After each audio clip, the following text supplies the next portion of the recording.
Dizem que quando a infância é bem vivida, o adulto se torna uma pessoa mais segura. O problema é que muitos pais cobram que as crianças cresçam rapidamente, muitas vezes até passando responsabilidades que não estão de acordo com a idade, exigindo demais. Quem conversa com a gente sobre esse assunto, sobre a importância de deixar a criança viver bem a infância, é a psicopedagoga Maria Carolina Lolli. Tudo bem? Tudo bem, Elaine? Tudo jóia. Eu vou começar com uma pergunta assim, que é muito comum a gente ver às vezes. A criança é meio grandona, né? Então, mas ela tem pouca idade. E aí os pais acabam exigindo, às vezes, até trabalhos mais pesados do que suportaria, digamos assim. Isso é um pouco ruim, né? Então, existem fases, cada fase precisa ser vivida na sua plenitude, não é? Então, quando a criança é muito pequena, ela precisa aprender habilidades para daí sim, quando chegar na fase adulta, um pouco, quando ela consegue ficar um pouco maior, né, na adolescência ali, conseguir fazer aquilo que é pedido. Então, a gente precisa tomar muito cuidado, principalmente com as tarefas domésticas, né? Porque nós estamos expondo essas crianças a alguns riscos desnecessários para a sua idade. Quando a gente fala em viver bem a infância, é deixar que ela viva o tempo dela para cada coisa? É isso, porque assim, quando a gente espera um bebê, quando a gente tem uma criança recém-nascida em casa, a gente fala assim, nossa, mas como o tempo está passando tão rápido, né? Então, inconscientemente, a gente coloca esses conceitos na nossa memória, ali na nossa cabeça, e a gente acaba aqui atropelando as fases, né? Fazendo com que essa criança cresça muito mais rápido do que aquilo que ela deveria crescer. Então, nós atribuímos muitas responsabilidades para essa criança pequena demais, né? E até mesmo na maneira como nós conversamos. Então, nós oferecemos muitas ferramentas cognitivas para a criança, o que desperta, consequentemente, o seu desenvolvimento cognitivo. Então, por isso que, às vezes, a gente vê algumas crianças que conversam como adultos desde muito pequenas, né? Crianças que têm habilidades manuais, por exemplo, bem definidas, como uma criança de 6, 7 anos, né? Isso também depende do grau de estimulação que a gente faz com essa criança. Então, é daquilo que você oferece de estímulo para essa criança. A gente precisa tomar cuidado. A gente já falou muito aqui sobre a importância de brincar, né? E eu lembro que, é feio usar essa frase, mas na minha época, Sim.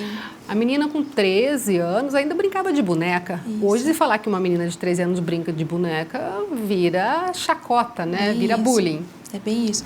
Então, essa questão das crianças estarem mais adultas precocemente é complicado porque o mundo ele tem muitos estímulos externos que acabam influenciando a vida dessas crianças. Por exemplo, o tipo de desenho que essa criança assiste, o tipo de programação que essa criança está exposta na televisão, ou até mesmo os tipos de leitura que essa criança faz, pode influenciar na sua personalidade, consequentemente, influencia também nos seus gostos, nas suas atitudes, né? A criança ela é muito de espelho, né? Ela imita muito os adultos. Então, se ela vê um personagem um pouco mais adulto do que ela, embora esse personagem possa ter a mesma idade, se essa personagem, por exemplo, gosta de se maquiar, usa determinado tipo de roupa, essa criança ela vai querer ser o espelho daquela personagem que ela gosta, né? Que ela se identifica. Então, cabe aos pais aí ter esse discernimento do que é certo, do que é bom para aquela época ou não, né? A questão da maturidade precoce é um fato bastante preocupante, principalmente quando as crianças elas não sabem o que estão fazendo.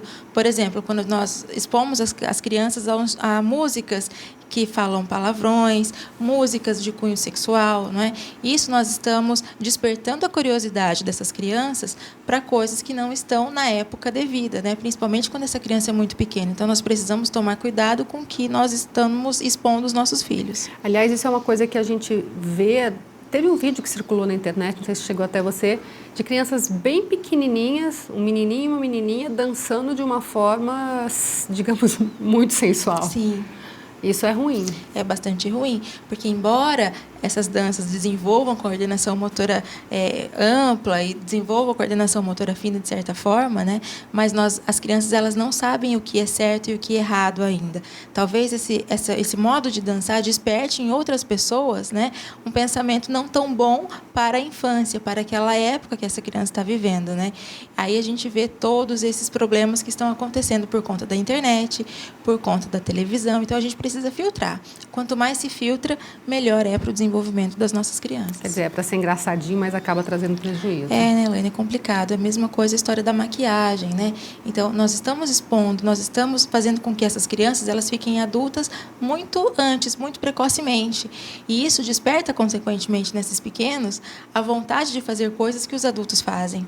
Então, se o meu ídolo canta músicas de cunho sexual, eu vou ter mais curiosidade para saber o que está sendo falado nessa música. Consequentemente, eu terei curiosidade também de experimentar aquilo que está sendo falado.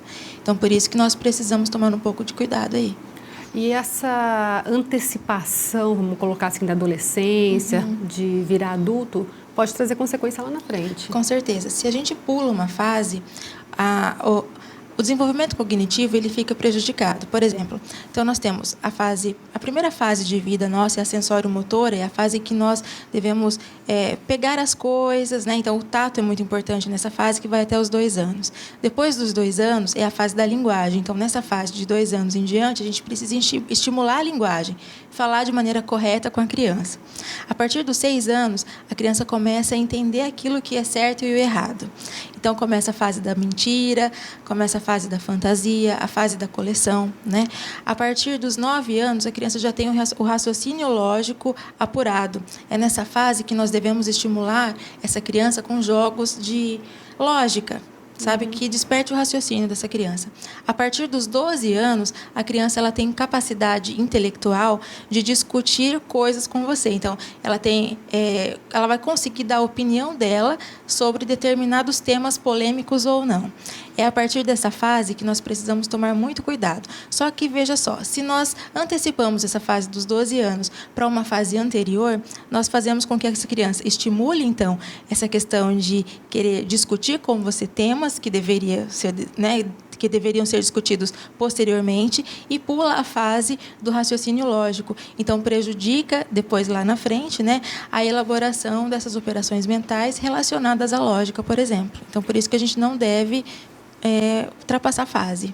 Essa coisa de idade, claro, tem um número determinado, mas é bom que os pais estejam atentos também quanto à maturidade emocional da criança. Com certeza. Então, assim, as crianças precisam ser crianças, né? A maturidade emocional é uma coisa que a gente constrói com as crianças em casa. É claro que se os pais são seguros, essa criança, consequentemente, será uma criança bastante segura.